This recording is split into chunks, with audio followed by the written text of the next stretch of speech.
Vamos conversar com Anísio Banaíssa, que hoje está aqui conosco na condição de Guanaense.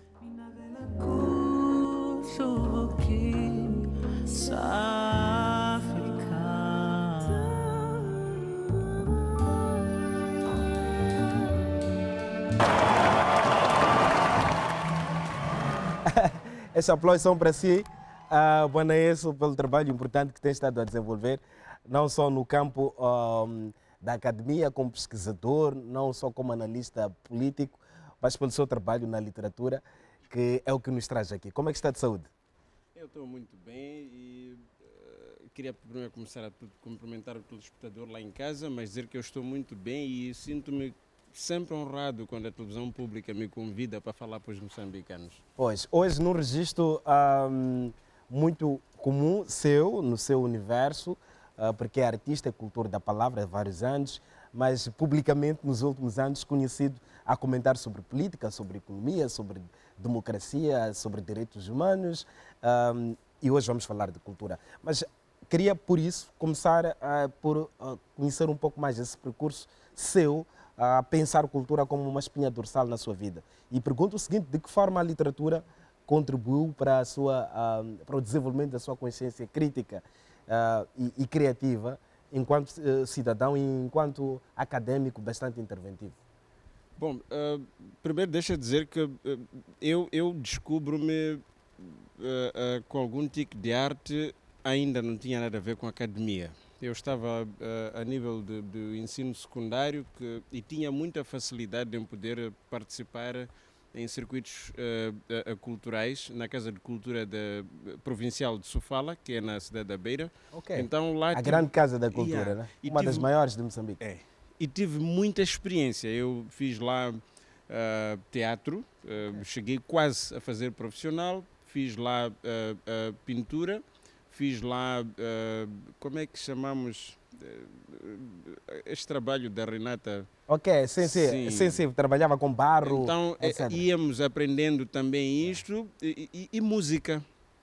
Fiz lá muito música, fiz muito mais cerâmica, tempo. Né? Fiz cerâmica. Sim, cerâmica e fiz música. A cantar, a tocar? Sim, tem uma guitarra aí?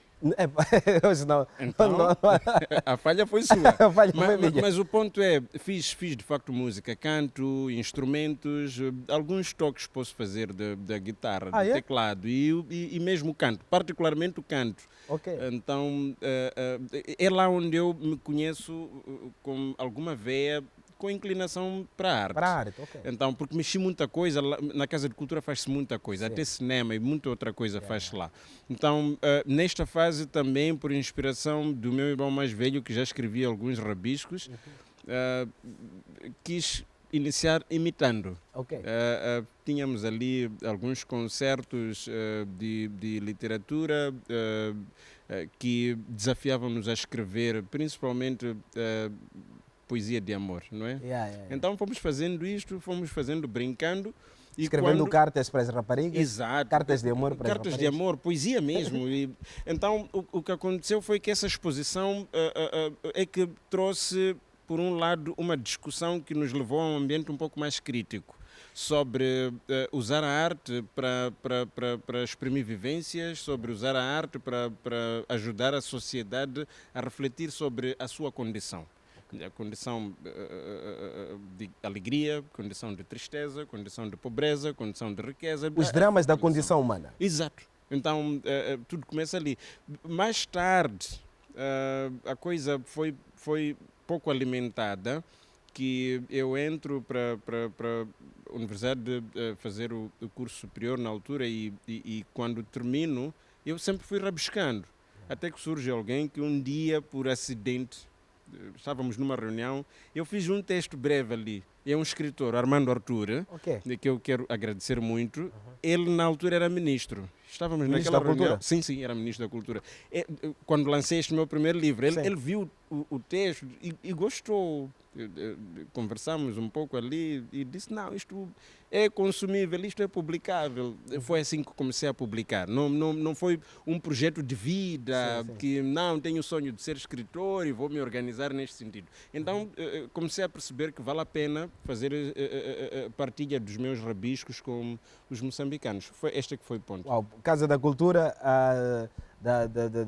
na cidade da Beira, uma casa importante. É uma catedral de uma artes catedral neste de país, arte, grande trabalho para a formação de vários artistas. Silva Dunduro foi diretor quando diretor. eu estive lá também a fazer. Ele era chefe. Sim, sim. Eu era daqueles miúdos que vai lá para aprender. Yeah, Então, É responsável pela criação de vários movimentos de arte. Exato. Pandam Sud surgiu nesse contexto.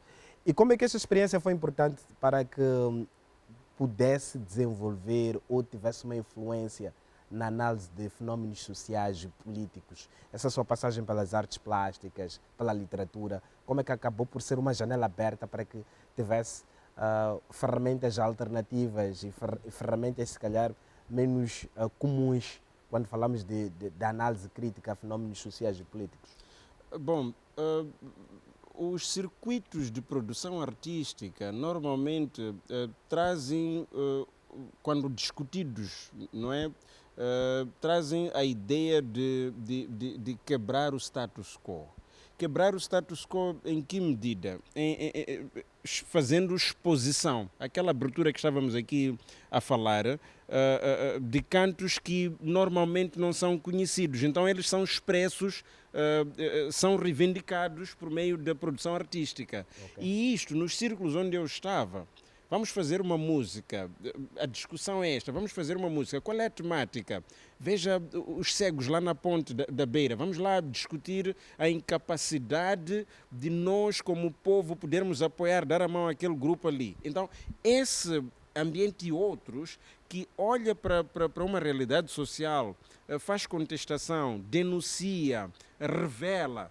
Isto é que me trouxe essa consciência. Então, esta consciência, como eu disse, foi aprendida mesmo nos debates, nos círculos de arte, que particularmente hoje acontece mais nos círculos literários, porque foi a arte que abracei com um pouco mais de vigor. A arte da escrita, não é? Exato. A arte da escrita. Exato. Mas é fundamental destacar isto, não é? Como é que a literatura, de modo particular, é uma ferramenta influente na capacidade de análise de assuntos de política, assuntos sociais. Não é? Completamente. Como é que hoje em dia isto é cada vez mais útil para si em grandes debates sobre assuntos tão complexos em Moçambique?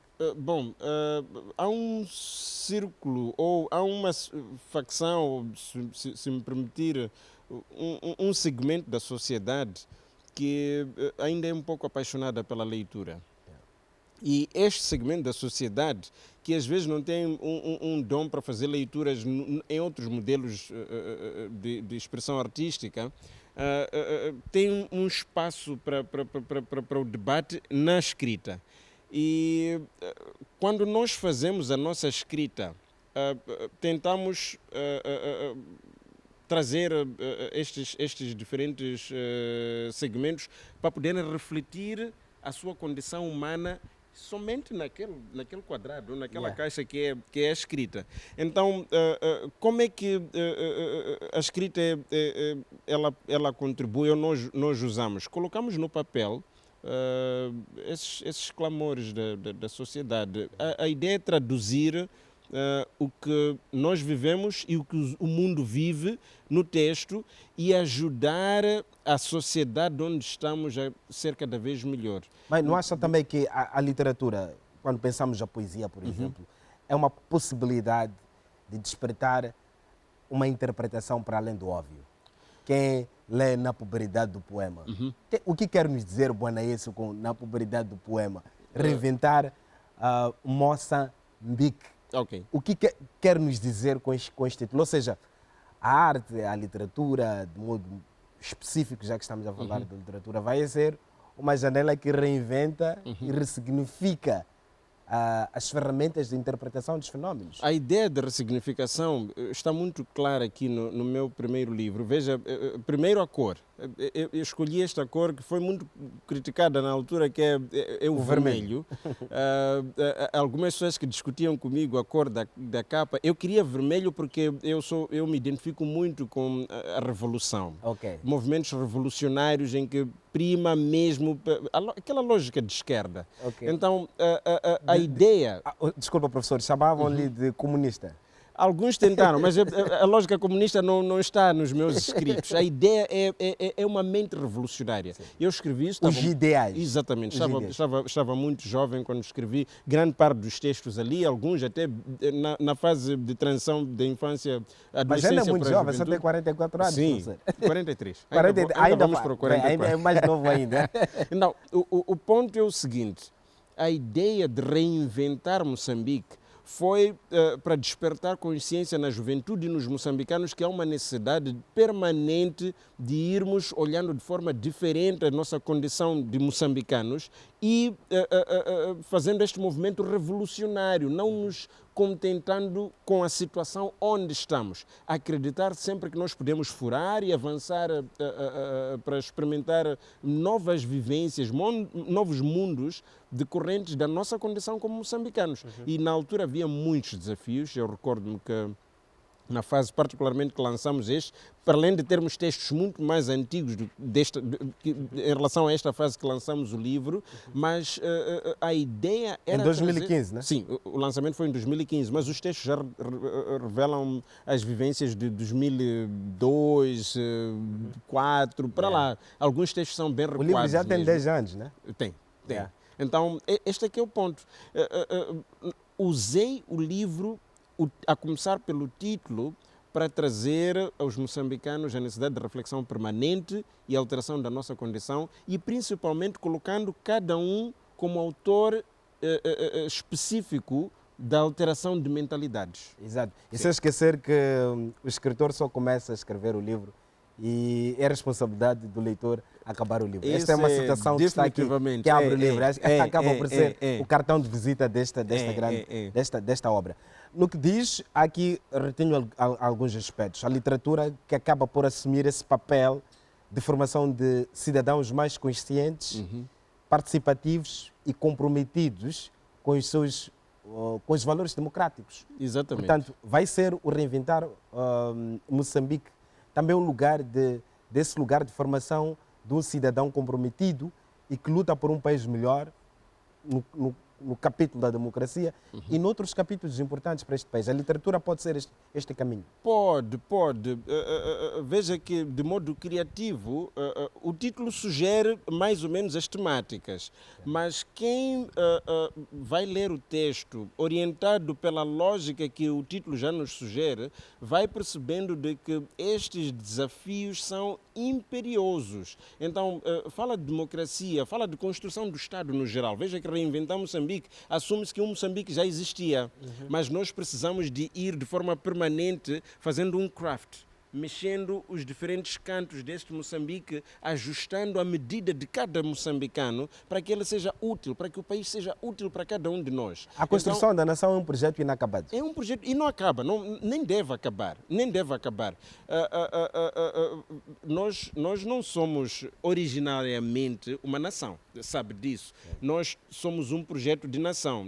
Nós somos várias nações, falando do termo nação de forma muito precisa, aquela afinidade que nós temos, passado comum, história comum, língua comum, religião. Nós não temos isso. Então houve um sonho, antes da criação do novo Moçambique, que começa em 75, houve um sonho dos libertadores, o dito debate da unidade nacional. E fomos construindo isso. As nossas singularidades. Para as diferentes nações que nós somos, para que pudéssemos construir uma nação. E estamos neste processo. Continuamos com muitas deficiências, mas tem que ser o projeto de cada um de nós.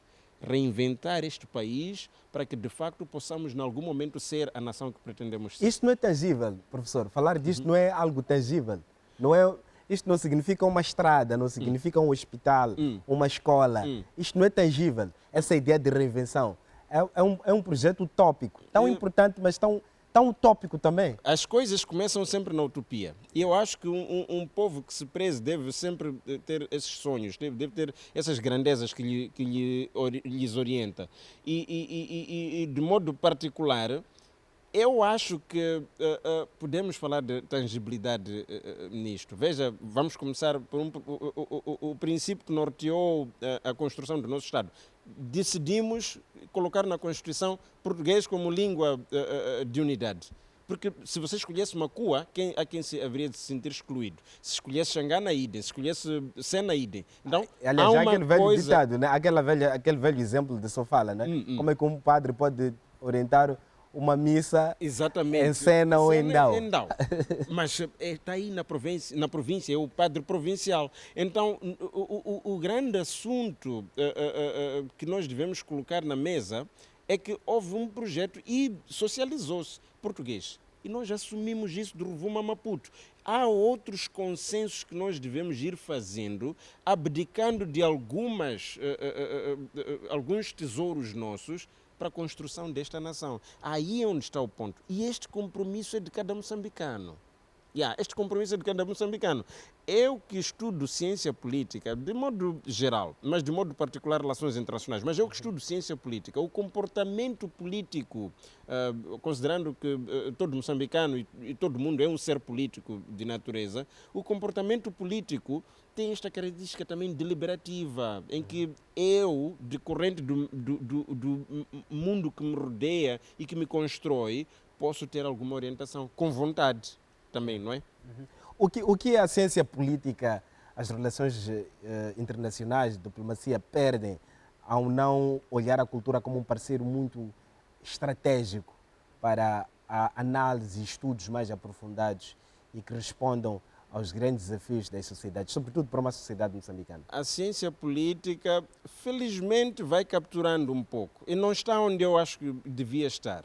Mas a ciência política perde porque o cerne do ser político está nas relações que se estabelecem numa lógica de cultura, primeiro, que depois ela expressa de modo artístico. Muitas vezes a nossa cultura ela é colocada uma roupa que depois é apresentada como arte. Então, esta arte cria muitas pontes entre as pessoas, entre movimentos que se relacionam, eu digo, por exemplo, governantes e governados. Isto depende muito de como nós estruturamos a nossa cultura. Eu estou habituado a viver numa cultura em que o patriarcado é forte. As relações de poder têm uma natureza. O cientista político já tem matéria ali, mas como é que ele vai capturar esses sinais? Vai capturar conhecendo primeiro a cultura e depois as expressões artísticas que se manifestam decorrentes de qual foi o meio cultural em que foi produzido esse pensamento de patriarcado ou outras manifestações. Então a ciência política só ganha se considerar e aproveitar as valências que a arte e cultura têm para oferecer. Uma pergunta para lhe provocar ainda mais nesse capítulo. A democracia que se procura instalar, porque é um processo de construção da democracia em Moçambique e um pouco por toda a África, essa democracia ela respeita ou ignora por completo a questão da cultura política dos povos africanos? Primeiro é preciso chamar qual democracia está a falar. Porque, olha, que nós quando construímos avançamos com a nossa primeira república, nós éramos democratas no tempo do presidente Samora. Nós chamávamos de democracia socialista, mas era democracia. Aqueles nossos representantes eram escolhidos lá no bairro, num processo que não era voto, mas era quem é o mais íntegro aqui? Acho que o pai do Alberto. E era o pai do Alberto que nos representava nos órgãos. Então, isso era uma forma de escolha coletiva. Era vontade de maioria. Então, é democracia. Mas não é democracia do modelo liberal que nós hoje assistimos, que tem muitas características ocidentais, escolhas regulares, com expressão de voto. Então, primeiro é preciso saber qual democracia. Nesta o atual lógica, modelo que nós escolhemos de liberalismo, a democracia, ela de facto não respeita muito as nossas formas de ser e estar e muitas vezes até é meio agressivo. Veja lá, os régulos lá no bairro. As autoridades nos regulados, aquela autoridade tradicional é extremamente poderosa e quando não sofre influência das lideranças democráticas estatais, formais, o poder local é exercido com muito... Não sei se com me percebe. eficiência. E os políticos até aproveitam-se desses, Sim. desses grupos de São grupos de bastante autoridades influência. muito influentes. Mas quando nós simplesmente trazemos a autoridade de Estado sem respeitar esta lógica localista, muitas vezes agredimos e criamos muitos embaraços. O nosso processo democrático, eu tenho estado a dizer, o nosso processo democrático em Moçambique várias vezes emperra, essa democracia liberal emperra, mas por causa deste choque que nós estamos aqui a discutir. Então, o modelo liberal de democracia tem várias condições para falhar se não respeitar esses saberes locais. Olha o que escreveu Muammar Gaddafi, Livro Verde. O Livro Verde. Faz uma Bíblia, né? Faz uma alternativa à democracia liberal. E ele mostra muitas doenças da democracia liberal. A democracia liberal não é um mal como tal. Nem a proposta do Gaddafi ou qualquer uma outra proposta democrática, uma é melhor que a outra. Mas cada uma deve ser contextualizada. E trazer a democracia liberal para fazer o governo das nossas relações deve considerar de que o nosso sistema cultural, que depois é expresso na arte, como estamos aqui a discutir, ele é respeitado. A pessoa, a sua forma de ver o mundo, a sua construção social, deve ser respeitada na implantação de qualquer modelo de governação. Pois. Ainda sobre reinventar Moçambique, Boanaense sugere, passo a citar, a exaltação de emoções, de perfumes que brilham como sons vindos do além. Estou aqui a fazer uma citação. E nisto eu pergunto, como é que interpreta essa metáfora no contexto da reconstrução identitária e cultural de Moçambique? Bom, várias vezes quando nós escrevemos os textos, há movimentos que transcendem o nosso racional. E neste caso, estes movimentos têm algumas alianças muito... a nossa moda cultural tem algumas ligações com lógicas animistas e outras conexões divinais até. A metafísica. Exato. E que trazem respaldo ao nosso coração. Então, esta metáfora, que nem sempre é metáfora, é apresentado mais ou menos nesta lógica, que é para nós entendermos a mensagem nesta conexão, saindo um pouco da letra, saindo um pouco do texto escrito, mas avançando numa outra dimensão para entender mais o ambiente do que o texto. Aliás, os textos também devem valer por isso. Deve valer por isso. E é interessante falar do texto como produto de vários fatores. Fatores que são possíveis do autor controlar, mas também fatores que o autor provavelmente não consiga controlar. Perde, de facto, o controle. Como é que isto acontece? Isto é uma magia inexplicável. Bom, ou é explicável? Eu acho que, para o meu caso, de modo particular, não sei porquê, também sofro alguma crítica nisso, mas eu separo, eu tento separar, ou vivo separando Boanaense de Anísio Boanaissa. Boanaense tem característica própria, tem vivências próprias. É um homem livre. Exato. Eu acho que este aqui é o ponto. Que muitas vezes não se agarra muito a regras de jogo. A lógica do mundo conhecido e passa para umas outras dimensões que, em princípio, estas é que dão corpo aos textos. Veja que vários textos eu escrevo ou pela madrugada ou nas tardes de pôr do sol, que são aquelas que apaixonam o Boanaense. Mas como Boanaissa, analista político, professor, captura outros elementos durante o dia que depois até alimentam o Boanaense. Então, separar estes dois momentos às vezes é mais construtivo para mim. Por isso que não sei se isto responde à sua questão, mas é um emaranhado de coisas que... Ok, se tivesse possibilidade de escolher entre Boanaense e Anísio Boanaissa, com quem ficaria? Quem é o dessa mais feliz? O político, o analista político, o pesquisador ou o poeta é que lhe deixa, lhe torna um homem feliz? Eu aqui vou assumir que existe um terceiro ser que é maior que estes dois. E este terceiro ser está impedido de escolher um filho. Este terceiro ser é que pariu Bonaesso, que pariu Anísio. E nisto eu tenho um prazer específico na sala de aulas. Os meus estudantes sabem disso, que eu faço com muita paixão, faço com muita dedicação a lecionação, o estudo. Então, pedir-me para escolher entre... É colocar um pai a é ter que muito escolher difícil, o seu filho é muito favorito. difícil, porque todos eles nascem de dentro de mim e têm igual atenção. Ok. Há um artigo seu, penso que é do mestrado, é tese do seu mestrado com o título Estados, Impostos e Cidadania em Moçambique, algumas reflexões sobre percepções. E eu queria ouvir um pouco do seu parecer sobre o que está disponível na internet, é Sim, possível sim. encontrar este brilhante trabalho. Como é que as percepções dos cidadãos moçambicanos sobre o pagamento de impostos influenciam a sua relação com o Estado e o exercício pleno de cidadania? Bom, há uma percepção generalizada de que o seu imposto não serve a si. Na altura que eu fiz a pesquisa, esta era uma percepção muito forte. Cada cidadão que tivemos contacto tinha uma percepção clara de que o seu imposto não lhe servia. E havia um desafio.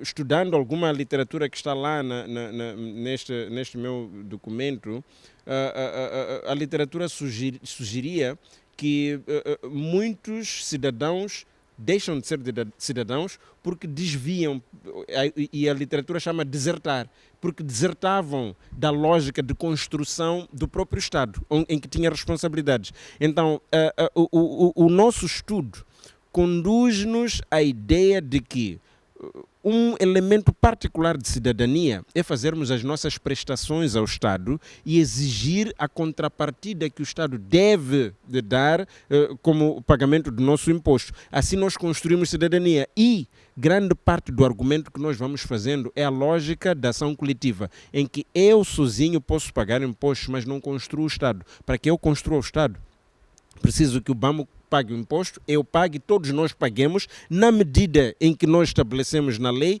e todos nós, com responsabilidade, haveremos de construir o Estado. Então, tem muitas percepções que são discutidas e são desconstruídas pelos estudos que são feitos em relação aos impostos de cidadania. Pois, a maior frustração dos pesquisadores, até dos consultores moçambicanos, é que produzem material tão útil, com muita informação, com diretrizes. O nosso país está cheio de estudos, pesquisas tão claras, com indicações do que o país necessita realmente. Tudo que nós discutimos, arrisco-me a dizer, grande parte dessas discussões estão resumidas em estudo, essas discussões. Como é que Moçambique deve repensar essa questão da capitalização desse conteúdo, desse material, que pode muito bem nos guiar e salvar cada vez mais o país de qualquer situação que possa nos conduzir ao não desenvolvimento, ao subdesenvolvimento? Nós temos que ser um pouco mais agressivos. Nós quem? Nós, a academia, primeiro. Existe uma missão da academia, das universidades, que é a extensão. Como nós nos tornamos úteis para a comunidade. Não é só fazer a pesquisa, é poder ser útil à comunidade. E muitas vezes esperamos que o político venha se aproveitar do nosso trabalho. O político, particularmente aquele que governa, venha aproveitar do nosso trabalho. Ele deve aproveitar? Deve. E até deve procurar, porque há massa pensante investida pelos políticos, que é o Estado que investiu na minha formação de modo particular.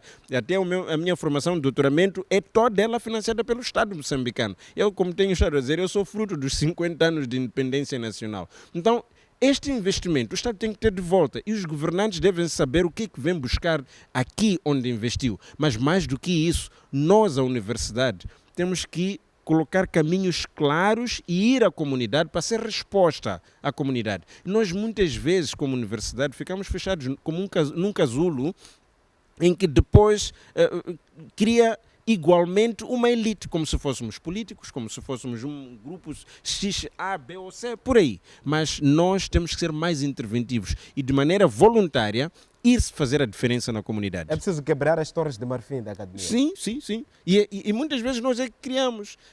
Infelizmente, nós, a academia, gostamos também de ser elite. Este é um problema muito sério. Então, quebrar isto e exigir também que quem governa nos ouça é parte do nosso trabalho e da nossa intervenção social. Pois, Como é que se pode criar um melhor ambiente de convergência e de convivência entre a academia e os políticos e os dirigentes? Bom, essa pergunta é altamente provocativa, esta pergunta é muito difícil, mas eu acho que é possível. Um namoro sempre começa de um dos lados, alguém tem que fazer a proposta. Mas atenção, o amor começa no cinema e termina no tribunal. Né? Vai começar a fazer arte também aqui. Mas o ponto é que sempre vai começar de um lado. Nós fazemos a nossa apelação a quem de direito, aos políticos neste caso, mas os políticos também devem fazer este caminho de volta. Quem é mais fechado quando olha para a realidade do nosso país? Os políticos ou a academia?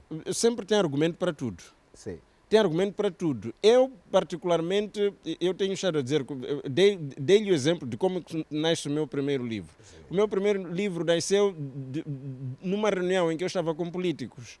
E foi o ministro da Cultura, na altura, Armando Artur, que me deu o primeiro sinal para avançar. Né? Mas o que é que eu quero dizer?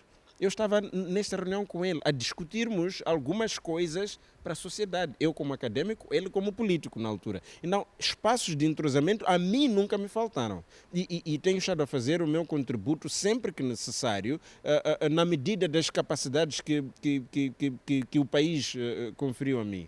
Agora, mas também há uma percepção de que os políticos tendem a ser um pouco mais fechados. Você pergunta ao político, tanto a nível central quanto ao nível local, quantas vezes foi buscar o suporte na academia para uma ou outra decisão, quantos estudos foi buscar, poderá ter dificuldade, mas também a nível local, vai para os municípios, temos tantos municípios, tanto na posição quanto na oposição.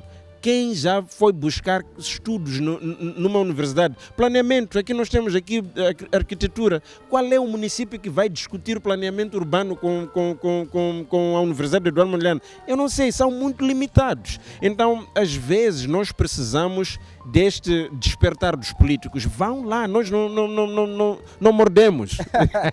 Ok, estamos quase a terminar a nossa conversa. Vêm as eleições na Associação de Escritores Moçambicanos. Uma lista com três nomes, Luís Cezerilo, Aurélio Fredela, Filimão Meigs. A quem apoia?